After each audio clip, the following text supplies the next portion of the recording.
are privileged and honored as well to be joined this time round via technology by a lady who loved the sport of rugby in 2005 when she first interacted with this sport. In 2008, which is 2008, she started off her playing career, played for her school, played for club, eventually for country, but due to lack of game time, she opted to move into refereeing in 2008. She's never looked backwards because she made news, becoming the first female World Rugby accredited educator in in Kenya, and the third in Africa. We are talking about Peris Mukoko in rugby, also a director at the Kenya Rugby Union. Her star seems to be rising every single day. What a career and what a CV she's got when it comes to matters rugby, which will be unpacking in the next few minutes. Peris, good afternoon. Good afternoon, Amfa. Nice to see you, and I mean, it's been a long journey. Karibu sana to the show. How have you been? Thank you very much for having me on the show. Doing well. It's been a very, very long time. Last seeing you running up and about in rugby circles, but sky seems not to be the limit for you, but the stepping stone to greater heights. Good news every single day. Thank you very much. It's quite an honor, and the journey continues. The only way is always up, up, up. Wow, what a way to sum up that. The only way is up, up, up, and of course looking forward to the next challenge that comes your way, and always taking them positively. First and foremost, congratulations for having been elected into the Kenya Rugby Union board. Not many, get to such positions. Congratulations. Thank you very much, Ampa PD. It's quite an honor to get an opportunity to serve the game in a different role, and thank you very much. First and foremost, how did you get into the sport? It's been a very, very interesting journey for you from 2005. Since then, you've never looked back. How did you get into rugby, and why not volleyball, where Kenyan ladies, the Malkia strikers, have been running circles in Africa, or any other sport? Why rugby? Actually, my journey started back in 2005 when I was at St. Mary's School, Nairobi. You know, Saints, as it's more commonly referred to, is known for its rugby prowess, and it was only natural for me and my love for sports to pick up rugby.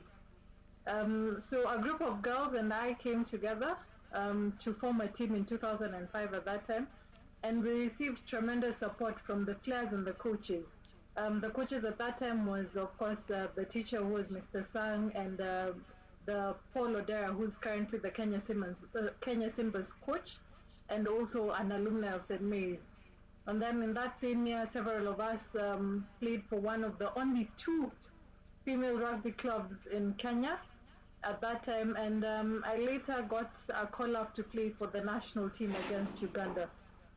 Now, of course, due to a limited number of fixtures for the ladies in any given calendar year, at that time we'd have only 2 fixtures. So you'd play Uganda home and away, and then that was the end of the international fixture. And then we'd have Safari Sevens as a build-up towards it. So you have sevens, and then you switch over to 15s. So that's how I got into rugby, and that's how my journey actually began. How has the experience been since you shifted now from playing to refereeing and different roles coming up? How has your experience been? It's been unique, and it's just one of a kind, because the transition from being a player and then taking up match officiating in 2008, now that's when I switched the gears into officiating. It's been quite interesting, because at first, when you're going in to do a male-dominated sport as the center referee for that game, it's a matter of how is it that the teams, because you're managing 30 men on the pitch, so 15 from each side. And it's been quite a journey, because it's basically the diamond that has sharpened me. to be able to transition and even take up the role of being an educator in 2013 and seeing to get more ladies involved as being center referees for the game. And as well as just being an educator, it enables me to show or to tell the story to other women who actually want to be match officials from the best seat in the house. It's for them to understand my journey and to make it easier for them. Talk to us about your experience. You are informed that you are going to officiate your first all-men match, 15 men aside, that is 30 men. How did you take that information news when it came in that you were going to be the center referee, and how was it? In fact, the first game for the center was more in the outskirts of Nairobi. It was in Athi River, and you can imagine the journey of going. At first, it was nerve-wracking because you're wondering the game is out of Nairobi, and then it's all the way in Athi River, and it was actually at Daystar University. So it was a university league game. I took it with both arms because I always believe that opportunity knocks at the door once, and that was my opportunity to actually go there and officiate the game. Because I was eager and anxious at the first time, I got there 2 hours before kickoff, and I was there with the home team at that time, which was Daystar University, as we waited for Kenya Poly. At that time, it was known as Kenya Polytechnic, to come in and ensure that they both honor the fixture. Now being alone to officiate, the good thing about rugby is that the laws of the game and even the core values encompasses and ensures that it's a sport for all. So I didn't get much resistance, and the only nervousness I had was within the first 10 minutes, and then after that I just kept on encouraging myself and just remembering what my coach had told me during that week, that every game is a big game and it starts with just your first game, then everything else will be okay. It's like the first time when you're learning how to walk, the minute you find your footing, then everything else is okay, and then from there you're able to actually increase your pace. I mean, as you do that, then definitely you must be, you must be physically fit to also, run around with the boys, because their fitness levels, one would argue, could be on a different level, but you still match them toe to toe and ensure that, you officiate very well, Peris. How has it been in terms of preparing physically for such big matches?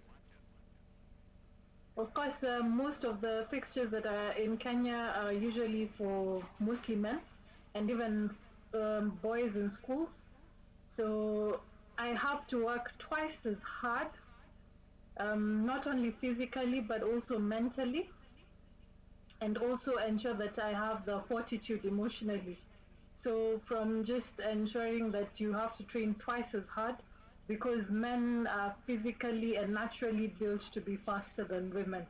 So it's a matter of always incorporating the correct running lines when it comes to the game, and just the different breakdowns, and just being at the right place.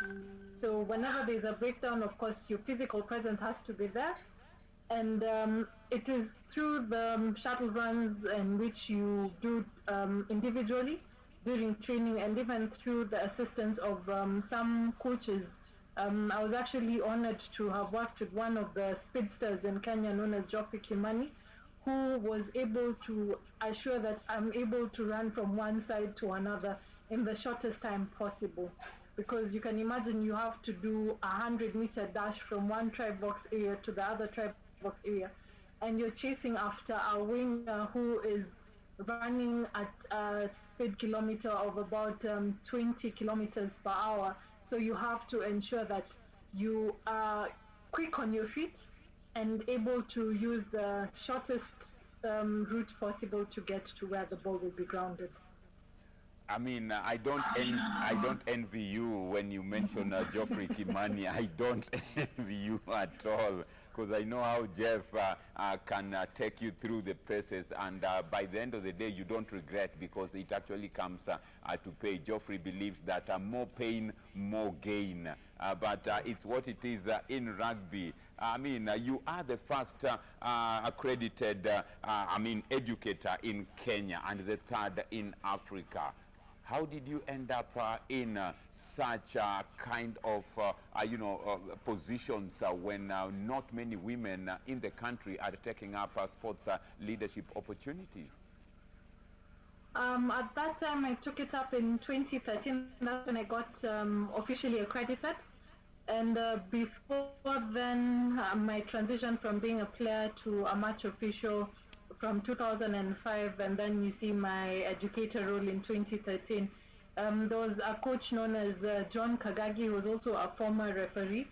And I kept on asking him, why is it that we're not having more women taking up the sport? Because at that time, we were only 3 match officials, and at that time, I was actually the youngest. And he just put it to me, it's more like, what can you do differently to ensure that we get more women involved in the sport? And at that time, Rugby Africa had actually, and through the Kenya Rugby Union and World Rugby, were running on a World Educator course in Nairobi. And it was a 5-day course, and I simply just sat in for the modules, and at the same time I got tested and taken through the steps, and it's through that facilitation that I was honored to get accredited immediately after the course. Because most of the time it's a journey, because when you're done with the in-class and off-field modules, you're given a grace period of at least finishing your pending modules within a given timeline, but I was honored to at least finish it within the 5 days.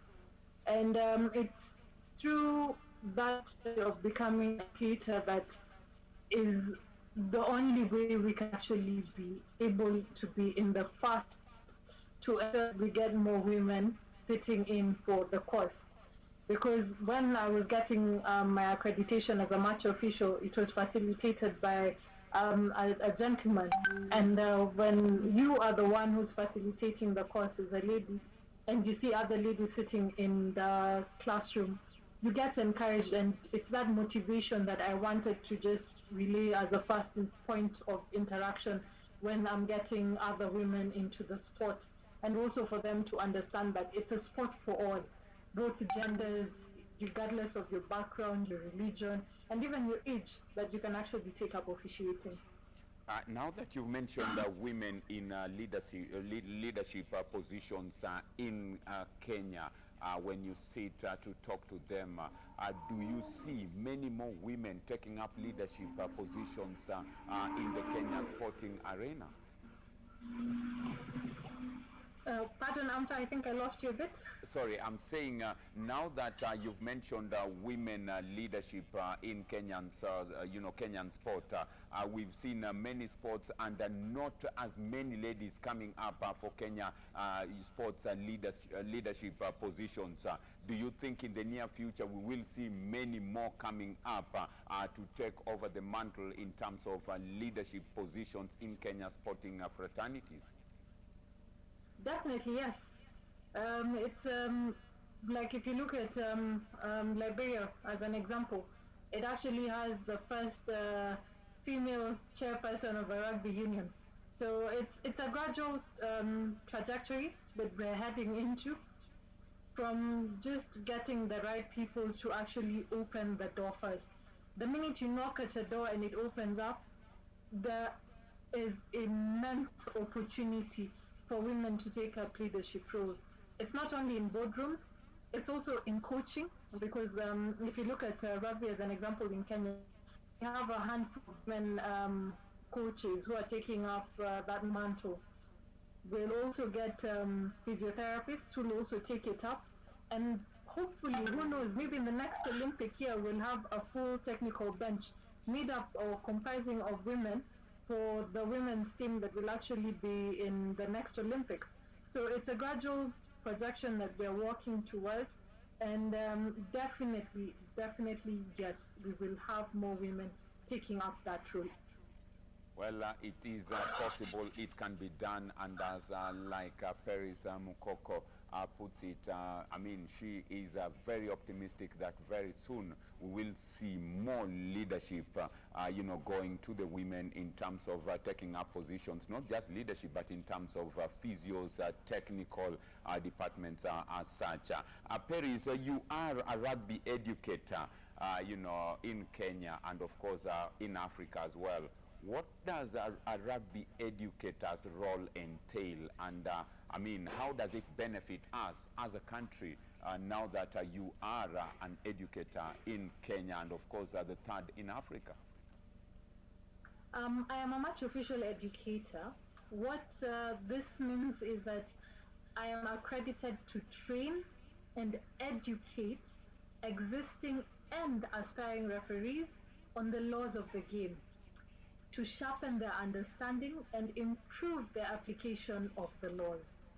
Of course, the role entails running a workshop and training seminars, which have both practical and theory sessions. It also involves observing and reviewing match officials in action throughout the season. So that's basically what my role as a World Rugby educator entails. Well put and well said, because it's very clear that now you know, you get match officials ready, and this means that one, you have to always read and get to know what's happening in terms of changes of the rule of the game. You have to know what's happening around you all the time. What is it that makes you awake at night when you think about rugby? Is it the change of the laws? Is it making more and more women come into sport? What is that one thing that keeps you awake as Peris Mukoko, now that you are an educator in Kenya? The interesting thing about the rugby laws is that there are only 22 of them. And it just, like any other sport, any other society, it always evolves. So the more a sport evolves, they try and see how best do you make it, one, safer, because safety is always the most important thing. And at the same time, how is it that you're able to ensure for rugby the ball is always available? So with the continuous changes of the laws and seeing how best to apply them, because it usually starts from World Rugby, and then it is now trickled down into the regions, which is Africa. The thing that keeps me up, or that keeps me hopeful when it comes to rugby, is just ensuring that we see a build-up or having more workforce when it comes not only to playing, because when someone mentions that you're involved in rugby, they first assume that, oh, you must be a player, but you can also be a referee, you can also be a coach, you can also be an administrator, you can be a team doctor, basically it's a whole workforce. And that's how, or rather that's my dream and my vision and my hope, especially when it comes to women's rugby in Kenya, that we'll have a complete workforce that just feeds into the women's rugby from grassroots and all the way up to the national level. Well, I mean, it's very good to learn that and know that, you know, it keeps you awake and always thinking of the next. Peris, when I look at your gradual, you know, liking of the game, getting into the game, transitioning from a player to refereeing, I mean, the main reason was lack of enough game time, or lack of a proper calendar in terms of ensuring that there is activity throughout the year, or most of the time in the year.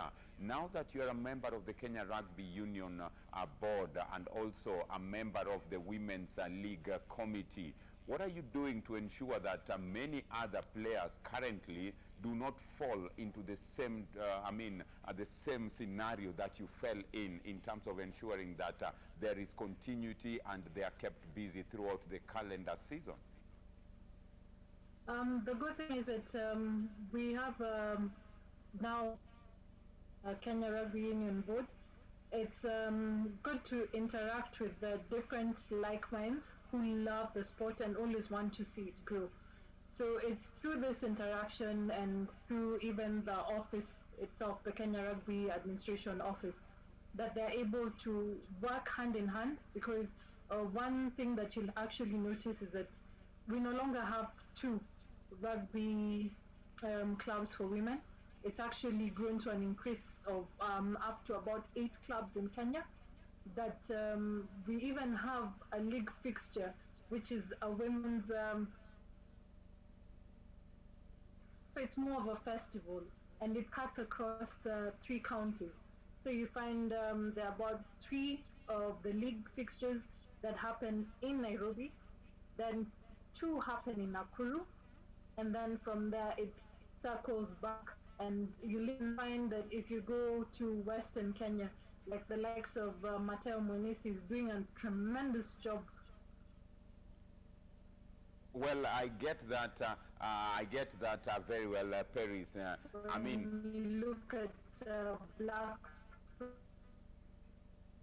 As I look at what Peris is trying to pass through, connectivity not as good. She is looking at the current setup for rugby in terms of women. It's been very, very competitive when you look at how they've been positioning, the playing times and the leagues to ensure that there is consistency on the other side and ensure that women's, action continues throughout the season and throughout the year. Now, Peris, I'm now looking at a situation where the Kenya Lionesses have come that close to making it into the IRB sevens. Very painful indeed. They come that close and they don't, cross the barrier to make it through. Do you see them qualifying sooner rather than later into the IRBC sevens circuit? Definitely, yes. With an increase of women's sports or involvement, especially when it comes to the World Rugby Series, you find that the baseline keeps on being increased. So one, having more women to participate in the 7 series is one of World Rugby's agenda. And you'll find that it will not only be South Africa which will be participating in the league, but also Kenya as the second. And one thing we also have to remember is that Rome was never built in a day, but we are gradually getting to that point where definitely, yes, in a year, in 2 years or so, we'll definitely have a core team of the women's Lionesses at the World Rugby 7 circuit. Is that one of your dreams that finally Kenya makes it to IRB 7 circuit? Definitely, yes, because it started off with an Olympic dream, and now after an Olympic dream is getting them on to being more involved in the Women's World Rugby Series, yes. Well, you've mentioned the Olympics, and as we talk, we are looking at cutaways from the last Olympics. Kenya Lionesses, playing in the last Olympics and have already qualified for next year's Olympic Games. Being a member of the league's women leagues committee, what are some of the plans that you want to put in place with the union to ensure that they go and better the performance they did in the last Olympics going into next year's Tokyo Games? Of course, serving together with my fellow committee members is ensuring that they get more game time in terms of exposure. So having more fixtures for the women's national team, in which they'll be able to participate with teams that are ranked above us as Kenya, and seeing how best to actually increase that. It's not only game exposure, but also digging into their strength and conditioning, and even just their nutrition as well. So it's through that, and also through mental capability, because you find that sports is an all-round. It starts with your mind, your body, and basically how you actually get into it. The more exposed you are, the more you interact, or even the more game time you get, is the better way you'll be able to get to that point. Because we also have to remember that iron sharpens iron, and the only way to ensure that they get to that top nature is giving them that exposure, through which our committee is working hand in hand to ensure we deliver. And as we do this, rugby is a contact sport that at the moment has not been given a green light yet by the Ministry of Sports in terms of getting back to the pitch. Are you working on a program with the technical team to ensure that the ladies start working out and start getting through their paces in terms of getting ready? Because you just never know when action resumes. Are you working on something and probably trying to convince the ministry so that we get back into action with the Lionesses sooner rather than later? Of course, we understand that the return to play steps that have and guidelines that have been issued with the Ministry of Sport is for the safety and betterment of all sports people. And yes, the programs that have actually been shared through the strength and conditioning coach and the coach to the teams. So you find that the ladies are working behind the scenes, of course, with the safety measurements in place and the guidelines of ensuring that they consistently keep fit. So that is, remember, fitness is always your personal objective. So you'll find from the training program that has actually been shared by the SNC of the national team and through the head coach, it's disseminated to the players, who at the same time record what's their training and how they're training it, as a monitor, as a way for us to monitor their development. And hopefully our prayer and hope is that the return to play will be sooner, as we aim and anticipate more action and return for the games, the contact games in the sporting field. Well, hoping for the same, and it's our prayer that that's the case by the end of the day, that it comes very, very soon. Now, Peris, you are a member of the Unstoppables of Rugby Africa. Talk to us about Unstoppables and what is it that's happening around the Unstoppables, and hashtag you can never stop us. It's actually try and stop us. Correct. And it's to create more awareness to people, and especially the whole continent. It's a drive that disseminated from World Rugby to bring more awareness of women participation in the sport, because most people, when you mention rugby, just know that it's a male-affiliated sport, and it's, of course, male-dominated. But at the same time, it's to drive the agenda of getting more women involved in the sport, more assured that you can not only just develop as a player, but through the workforces around it, and at the same time thrive through it and use it as a stepping stone to become unstoppable in whatever mission or whatever workforce you build around it.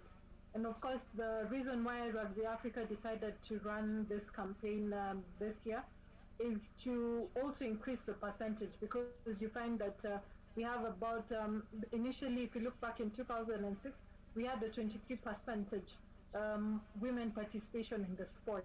But through the workforce, it's been able to increase to at least 46%.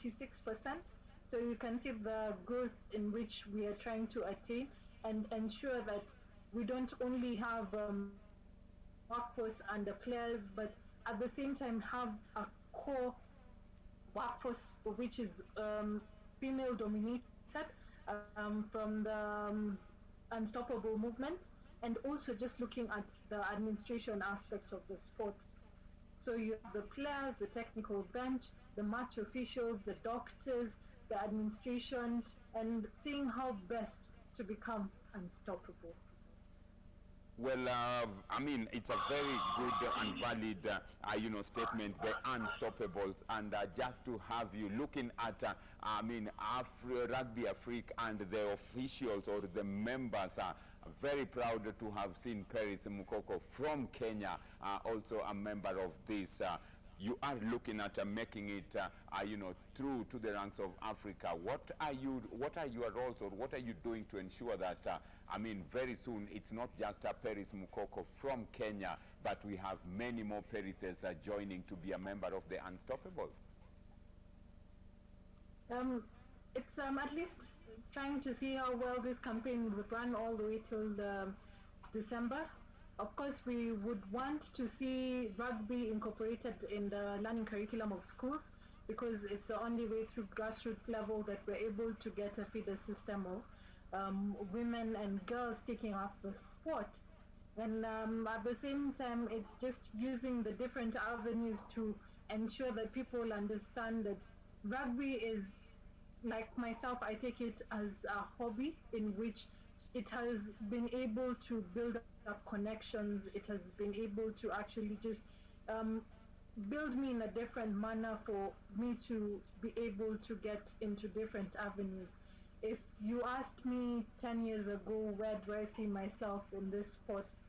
Definitely, I would not have seen myself being able to have achieved all this in that tenure, but it's through that support system and ensuring just going ahead and breaking those glass ceilings to ensure that those people who come after me don't have those challenges that I may have encountered, but also just to look at it as an avenue to grow into and also to branch out into different avenues as well within the sport. It is, like you rightly put it, breaking the glass ceilings as you move up and achieving more by the end of the day. When we look at, the African continent, you realize that about 26% of African players in rugby are women. This is a number that keeps to be growing by the end of the day. Do you think we have the same number, or do you think we have the same or enough women in leadership positions or technical positions, to go on the same ratio with the same, or we need to add more based on the numbers that we're looking at? 26% of all rugby players in Africa are women. Do we have the same or enough women in leadership or technical positions to support the same? Definitely, yes. Because remember, even in a sport, we have those who play different positions. Well, we seem to have lost our connectivity there with Sylvia, but she will be joining us in a bit, just to wind up that she is clearly sending the message home that yes, we have enough women, because when we look at the demographics or when we look at all the number of rugby players in Africa, you realize that about 26, I don't know whether Peris is still there with me. If yes, Peris is there, and she confirms. Peris, you are saying something about the number of women in technical positions based on the ratio, the 26% that we are looking at. Very, very good point indeed, because when you look at the general numbers in Africa, there are those who believe that, it's a male-dominated sport. But when we look at the numbers, you believe we have enough women in technical positions, medical, and even leadership that supports the same? Yes, we do. If you look at the transition in which we began back in 2005 and the transition in which I made in 2008, just as an example, from being a player into match officiating, is more or less the other opportunity, because some of the ladies who I played with have taken up a different roles. Just like I'll name one, for example, Mary, who we commonly refer to as Mongix, has taken up the role of officiating as being the first female coach in Kenya. And you look at it as an opportunity in which people tap into. And it's just through those two examples that you're able to see other former players going into as coaches, others as team managers like Cameline Awar, and even just being strength conditioning coaches such as Phila Orlando. So you can imagine the immense opportunity in which rugby is yet to tap into, or is continuing to tap into, through offering is a course that is run through a weekend by the Kenya Rugby Union of the different fields. So you'll find there's a coaching course that's running parallel with a match officials course, with a medical course, with a strength and conditioning course, and even in future we'll have an administration course as well, because that is what entails the workforce. So getting more women involved in different aspects of the game, definitely yes, Amfa, we'll have this conversation in a few years and we'll look back and say, yes, it is a gradual transition that we've actually begun and will continue to ensure we deliver. Wow, very strong statement there indeed. Peris, as we start winding up, allow me to ask, what's in store for women rugby in Kenya in the future? What's in store for women's rugby in Kenya in the future is seeing or having more high schools take up the sport, and just breaking the barriers, not only seeing them or having them get to understand the sport much later when they're over 18, but seeing how best we can introduce the sport to them, from, like, say, tag rugby, which is an introductory form and it's safer, and for them to actually use that as a grassroots level for it to funnel up and get more women. I want us to have the headache of trying to select one player for a given position out of a very good standard of at least 15 players who are up to the task of that same one position. So that's the headache that we are looking for as a vision, and ensuring that people encompass and just embrace rugby as a sport that is for all. Looking forward to the same, and a very good point, because it's important and very good to hear from you that when we look at what's in store for Kenyan future, being a member of the board, you're looking at starting the same from a very youthful position, making sure that the base, which is the schools, is solidified going forward, and introducing the sport to our young ladies at a very young age, going forward, giving them the liking of the sport. Peris, Coach Odera once challenged me for a rugby game, and I was very clear to him that the much I can do is touch rugby. I cannot go into a full I cannot go into any other thing but touch rugby. As we wind up on the same, what would your message be for Kenyan women rugby players, rugby fans in the country, and what assurance can you give them that watch out, there is more in store for Kenyan women rugby, and sooner you will be forced to reckon with, not just with Lionesses, but also from the 15th point. Uganda has always been the team we played, but you would be looking at more nations in Africa to just get better. Amfa, I hope you'll take up Coach Odera's task that you should take up the sport, because he's actually a good coach, and it's through his involvement that I was able to actually get in the sport. So believe you me, you're in safe hands if you go in for touch or even the full contact. Okay, I'll make a decision on the same soon, hoping that the refereeing or officiating will be fair, and a foul will be a foul, not waving play on. I'll be the lady in the center to ensure that. I'll take on Coach Odera and tell Coach Odera, bring it on. We already have a lady, a center referee in waiting. Yeah. So what would your message be for Kenya women rugby followers, rugby fans, looking up at you now? What would your message be? My message is to the young ladies who want to take up the sport, and even the ladies who are involved in the sport. The only way is always up, up, up. It's through you that we are able to see the transition and the evolution of the sport, of getting more women involved in the sport.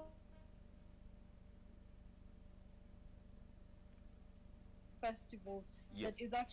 that actually runs for 5 consecutive weekends, as opposed to the initial 2 weekends or 1 weekend. It is through you that you're able to take up the sport and use it as an avenue to even build your self confidence. At the same time, it's through this sport that you're able to take it up, to use it as a positive time, and you're able to evolve, even build different networks. It is not yet professional in Kenya, but it's semi professional. So, at the point at which and where we are right now, it's a matter of growing the numbers, getting more girls involved in the sport, and to the parents, be that support system. Encourage your girls to take up the sport. It it builds and it breeds a wonderful relation, a wonderful connectivity, and a wonderful network in which one is able to actually deal with, even if it's a crisis, with a smile. Because with a sport and even as rugby, it makes you look at things from a different perspective and not only just look at a problem without a solution. You think outside the box, and it also builds you up. And it's through that you're able to understand that the objectivity of world rugby is to grow women's participation, and it can only be achieved by you taking up that opportunity and tapping into it and growing into the same sport. And at the same time, also remember that rugby is just like anything else. It has a given timeline with your age, and it's not something that's there permanently. Also, remember to read and study hard, and also use that network to be able to build on it. So, also remember that with a career in rugby, it's only for a short stint, because if you look at the average age at which girls pick up the sport, it's usually at 22. And from the age of 22, you have up to 30. So those are about 8 years in which you have to have attained or ticked all the boxes. So don't put too much pressure on yourself at the same time, but also remember you can also be involved in rugby from a different perspective, cheering us on from the sidelines, being the same one who'll actually encourage the girls to always take that gap, being the match official with the best seat in the house, being an administrator, and even a coach from a technical perspective, and even from an administration perspective. That is my message to you, to always take up the sport and look at it from a wider perspective. But at the same time, also remembering to better your understanding and your education. Paris, I mean, listening to you, I mean, I'm pushed to ask you, do you do or do you carry out mentorship programs? Because as you are talking, I was like, okay, this can be a good mentorship lesson, around. Do you do the same? Um, Hopefully in the near future, because a few people I mentor, upcoming match officials, and even some girls who do a bit of sport. So it's something that I do out as it just it just comes out. But it's through that sport, because when I was taking up the sport, we didn't really have a lot of mentors to ensure that we are in the right path and to just maintain our level headedness. But AMFA, I think I'll take up the task seriously now. I mean, you need to, because as you are talking, I feel so inspired, and I can't wait. I'll actually challenge the union, that's Gangi and team, that in the next workshop that Paris is having, I need to also be part of that, despite, from a media point of view, just to understand what it all involves. Very, very inspiring indeed. Peris, thank you very much for making time to be with us. We wish you all the best, and like mentioned earlier on, sky is not the limit, but the stepping stone to greater heights. Thank you very much, AMFA, for having me, and we look forward to seeing you on the pitch to run up and down as you make a try. Oh my goodness, that is now pressure, and I take it. I will call Coach Odera and ask him when next. But before that, I'll have to call up Geoff Kim to ensure that I'm physical and I'm in good shape, so that I don't come out with lots of knocks and going into ice baths after the game. But I will take up the challenge as well. And hopefully you'll also become an unstoppable. Oh yeah, that's a good challenge. That's a good challenge to become an unstoppable, and also you never know, be at the center, having picked up from where you and the rest of the unstoppables are in terms of raising the standards and uplifting women rugby, not just in Kenya, but in Africa as well. Asante sana. Thank you very much. That has been Peris Mukoko, who is a member of the Kenya Rugby Union Board. You know, also sits in the Women's Women League Committee, a member of the Unstoppables of Rugby Africa, and also of, you know, an educator, the first one in Kenya and third in Africa.